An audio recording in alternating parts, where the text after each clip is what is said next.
জাহেলিয়াতের যুগ মানে মূর্খতার যুগ। কিসের যুগ? আরো জোরে কোন?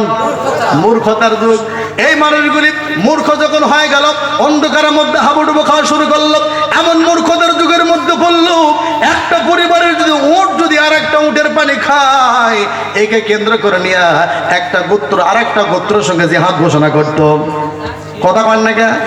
শুধু তাই নয় রে মুসলমান, যদি একটা পরিবারের মধ্যে কন্যা সন্তান যদি জন্ম নেয়, এই কন্যা সন্তানকে জীবিত অবস্থায় মাটির মধ্যে নির্দয়ে বাবারা দাফন করতে। কথা বলেন ঠিক কিনা? মুসলমান বাজান রে, বলেন তো পরিবারে কন্যা সন্তান জন্ম নিলে মন বেদার করবেন না খুশি হবেন? কথা কয় না কে? আল্লাহ রাব্বুল আলামিন বলে দিয়েছেন, বান্দারে আমি আল্লাহ তাকে সবচেয়ে বেশি ভালোবাসি ওই পরিবারের মধ্যে একটা কন্যা সন্তান দান করি। সুবহানাল্লাহ কোন? রে মুসলমান, আপনার কন্যা সন্তান পরিবারের মধ্যে জন্ম নিলে আপনার মন খারাপ হয়, মুখটা পেঁচার মতো করেন। কথা কান ঠিক কিনা? এ মুসলমান বাজানে রে, আল্লাহর নবী যে মসজিদের মধ্যে বসে ওয়াজ করতেছে, যে পরিবারের মধ্যে একটা কন্যা সন্তান জন্ম নেয় তার জন্য আল্লাহ পাক একটা জান্নাতের গ্যারান্টি দিয়েছেন। আরো জোরে কন।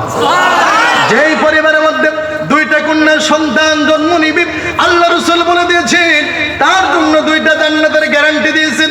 রে মুসলমান, যেই পরিবারের মধ্যে তিনটা কন্যা সন্তান জন্ম নিবে, আল্লাহ রাসূল বলে দিয়েছেন পৃথিবীর মানুষ রে, আমি রাসূল আমার সঙ্গে একসঙ্গে জান্নাতে থাকবে।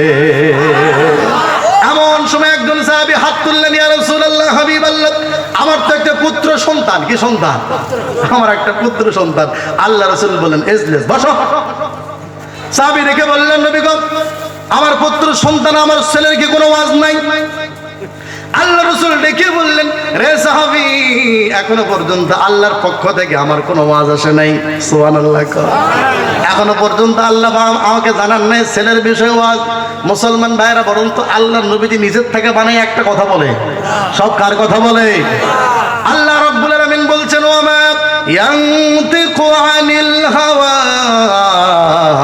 ইন হুয়া ইল্লা ওয়াহয়ুন ইউহা। আল্লাহ রাব্বুল আলামিন বললেন, নবী গো, আমি আল্লাহ পাক যা বলতে বলি আমার রাসূল তাই বলেন।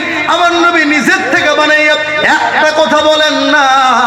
আল্লাহ পাক বললেন, নবী গো, আমার নবী যদি নিজের থেকে বানাইয়া একটা কথা যদি কোরআনের মধ্যে চালাই দিত, আমি আল্লাহ রাব্বুল আলামিন আমি আমার নবীর ডান হাতকে চেপে ধরতাম, আর আমি আল্লাহ পাক আমার নবীর কণ্ঠনালীকে এক টান দিয়ে ছিঁড়ে ফেলে দিতাম।